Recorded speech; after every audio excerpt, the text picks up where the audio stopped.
This is the Bagley Flyers News with your hosts, Remy Skuse with the lunch menu, Livy Tigey with the positive action word of the week, Ruby Schnellbach with Journey Through America, Ari Bushy with the Literacy Zone and our camera person, Carter Deardahl with Sports, Gavin Wagner with Sports, Jesse Durkin with the Orbit Report, Elsie Larson with Announcements and the Critter Corner.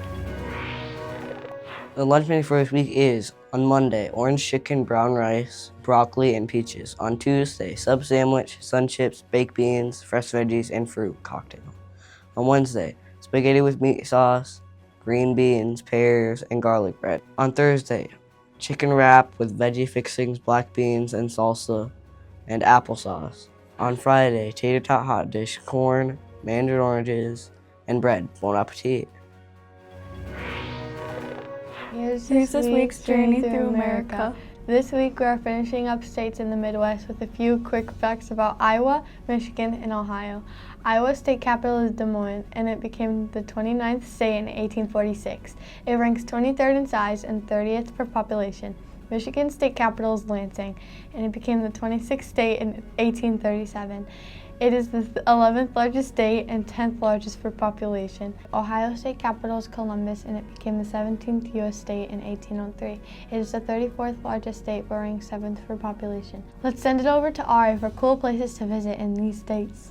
Thanks, Ruby. In Iowa, the Iowa State Fair is the single largest event in the state of Iowa and one of the oldest and largest state fairs in the country. It ranks only second to Minnesota for the best state fairs and is on the National Register of Historic Places. In Michigan, Mackinac Island is considered Michigan's #1 tourist spot. It attracts over 1 million visitors per year, known for its Victorian-era charm and lack of cars. In Ohio, Hocking Hills State Park is often cited as the most visited site in Ohio, noted for its natural features like caves, waterfalls, and hiking trails. And it's also the most Instagrammed landmark in the state. Back to you, Ruby. Thanks, Ari.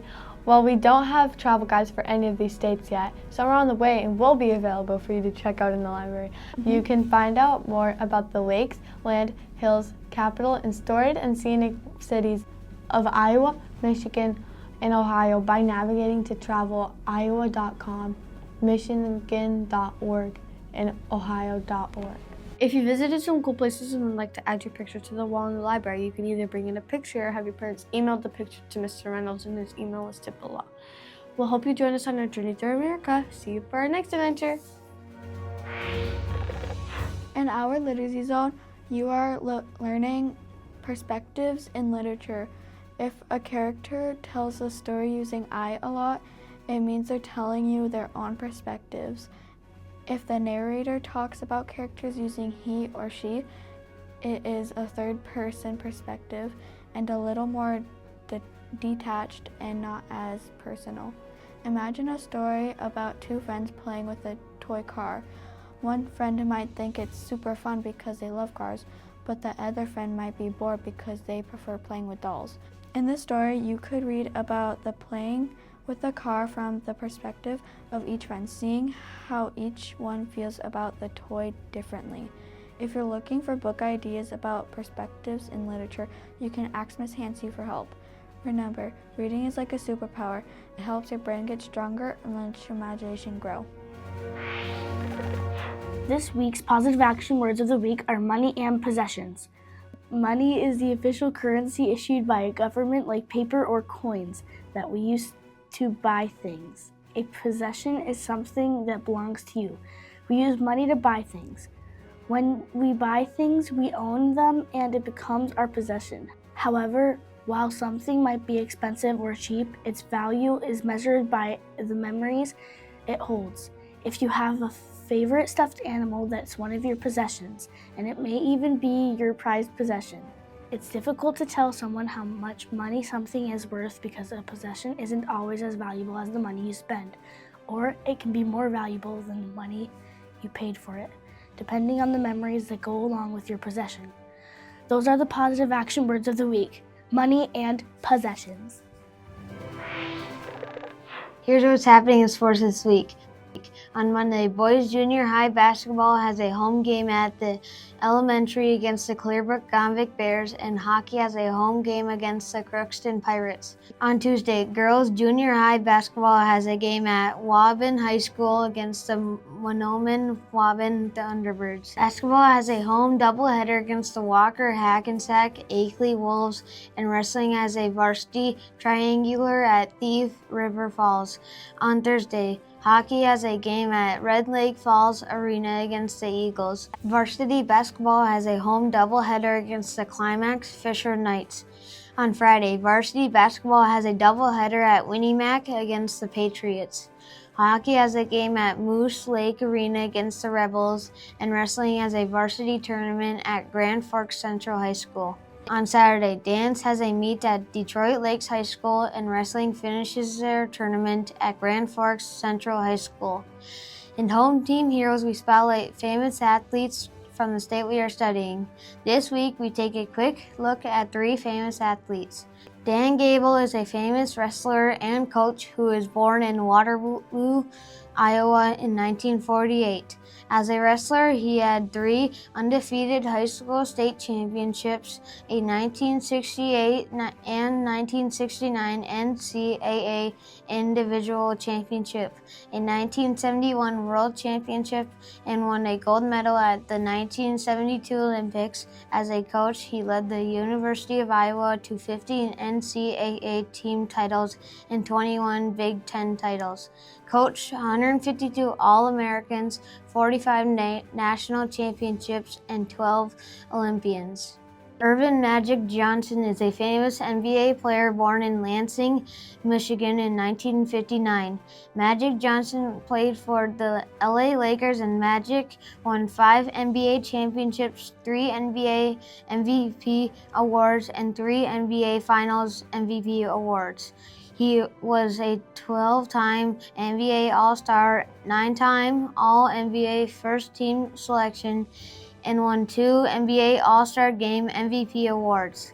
He also won a gold medal at the 1992 Olympics and NCAA Championship and Final Four Most Outstanding Player Award in 1979, and he is a member of the Basketball Hall of Fame. LeBron James is a famous NBA player born in Akron, Ohio in 1984. LeBron has played for 4 NBA teams. He has won 4 NBA championships and NBA MVP awards, 4 NBA Finals MVP awards, an NBA Cup championship and MVP, and an NBA record 21 All-Star selections. He is also the NBA's all-time leading scorer, an NBA Rookie of the Year, and a 3-time Olympic gold medalist. Please check the athletics calendar on the school's website or your favorite social media platform to stay on schedule with dates, times, and opponents for upcoming Flyers activities. That's our sports wrap-up. Now go make your own highlights. It's time for the Orbit Report, where we give you fun facts about planets and what to look for in phases of the moon.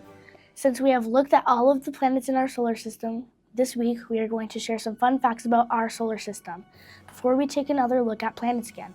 Our solar system was formed approximately 4.6 billion years ago from a giant molecular cloud of gas and dust. The Sun formed at the center and accounts for 99% of the total mass of the solar system, with the remaining mass shared among planets, moons, asteroids, and comets. To point this into perspective, you could fit about 1.3 million Earths inside the Sun.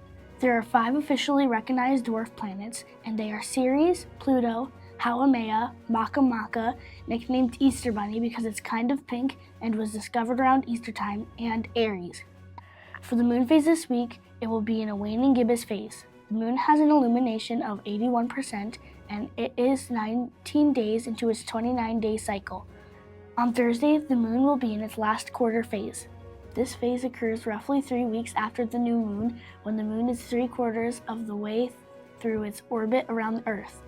That's this week's trip around the Orbit Report. Until next time, shine on! Here are this week's announcements. Kick back, relax, and watch another episode of Bluey because this Wednesday, December 10th, is a late start day. School will start at 10:30 on that day, and students are not allowed to arrive until 10 a.m. Now let's go to the Christmas room and get an update on dress-up days from Ari. Thanks, Elsie.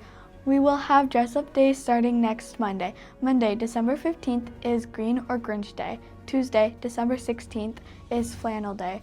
Wednesday, December 17th is Christmas Sweater or Shirt Day. Thursday, December 18th is Red and Christmas Socks Day. Friday, December 19th is Pajama Day. Back to you, Elsie. Thanks, Ari. Looks like you've turned everything Christmas. On Friday, kindergarten and first grade will have a Christmas music concert. We hope to see you there with Jingle Bells on. As a school, we are excited to be a part of the spirit of giving this holiday season. As Bagley Elementary students, we have been learning about the meaning of empathy, kindness, giving, and receiving. The Holiday Bookshop is a way for us as students to learn and experience those words. Every student will receive a holiday shopping list to fill out at home. Their class will come to the bookshop during their designated time, the last week of school before holiday break.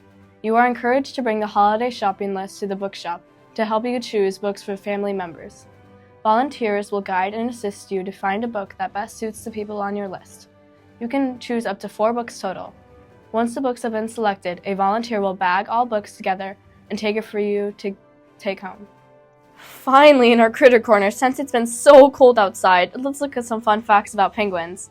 There are 18 recognized species of penguins. The smallest one, which is the little blue penguin, is only about 13 inches tall, while the largest is the emperor penguin, over 4 feet tall. Penguins are powerful swimmers, and some, like the Gen 2 penguin, can reach speeds up to 22 miles per hour in the water.